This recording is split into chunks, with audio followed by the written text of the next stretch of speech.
Hey folks, welcome back. And oh man, in the land of grills, we're gonna cook on the big blue one at the end. Folks, I tell you what, I got some wings and I got some steak that we're gonna do all in the same grill. Do a little low and slow, and then some hot and fast for that steak. Folks, stay tuned, we'll show you how we're gonna do it. All right, folks, getting ready to light it. If you haven't seen this yet, this is from Masterbuilt. This is called the Gravity Series. This is the 560. There's one a little bit bigger called the 1080, I believe. And this is like, for lack of better words or phrases, this is like a pellet grill, but it works with charcoal. And the nice thing about it, there's no auger, so there's less mechanical parts. There's one fan and a temperature probe that's a PID that controls and keeps it very accurate. This thing is, I've been cooking on this for a little over a month now, and this thing has been doggone impressive, folks. So I tell you what, let's get her fired up, and why don't you go take a look at the wings and the steak. So if you're watching and wondering how it works, that big black tube there, that's where the charcoal fits about a 20-pound bag. It does fit a 20-pound bag of charcoal in there. You can use briquettes or you can use lump. And then if you want to mix in some hardwood in there, you can do that too.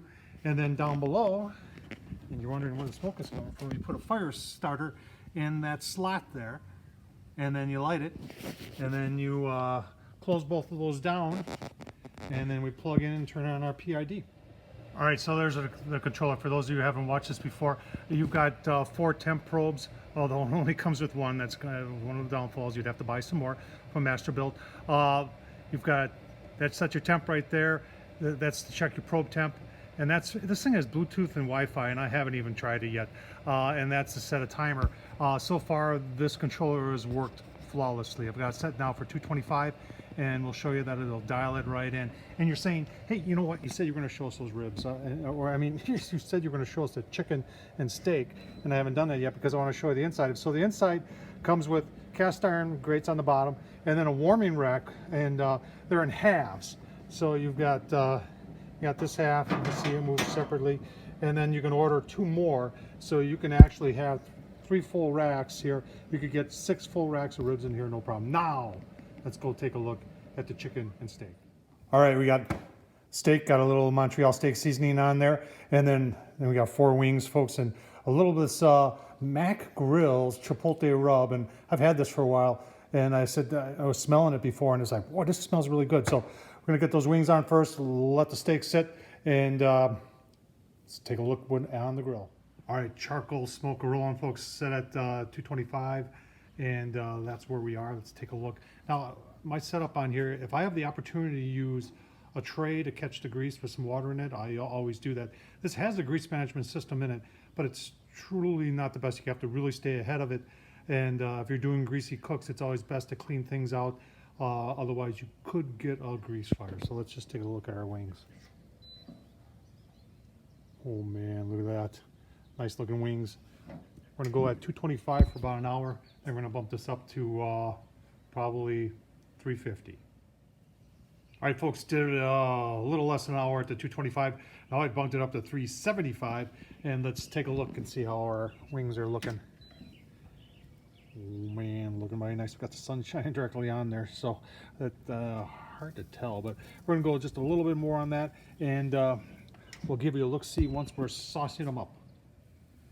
All right, folks, there's our wings are ready to be sauced up. And I'm using, you probably have never heard this before, but Armadillo Pepper Whiskey Barbecue Sauce, a really cool company, folks. They sell a lot of sauces, a lot of hot sauce. If you're into hot stuff, folks, this is where you need to go, www.armadillopepper.com. I'll leave the links down below in the comment. But we're just gonna, actually, you know what? They put a little squeeze there on there, and we're just gonna drizzle some on there. And then give it a quick toss. Get everything nice and coated there. And then back on the grill for 5-10 minutes to get that sauce set, and we're almost ready for that steak.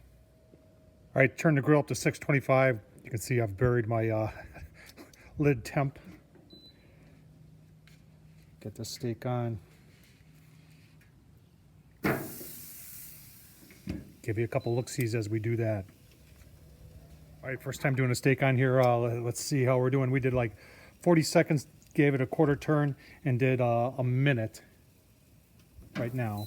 So let's see what we got there. Oh yeah, it's definitely got some sear marks. So we'll keep going here. Probably another 30 and then another 40 and we'll pull it and this will be ready. All right, another 30 and another 40. Remember, we're at 625. You can see we buried our lid temp. Oh yeah, I'd say we're pretty close to being done here, folks. I'm gonna go maybe 30 more seconds. Give you a look-see once it's plated up. Oh man, folks, wings and steak. I'll tell you what, that steak turned out awesome. Oh, look at that. Gotta take a taste test, folks. And those wings, I know they're gonna be delicious. Folks, don't forget to subscribe.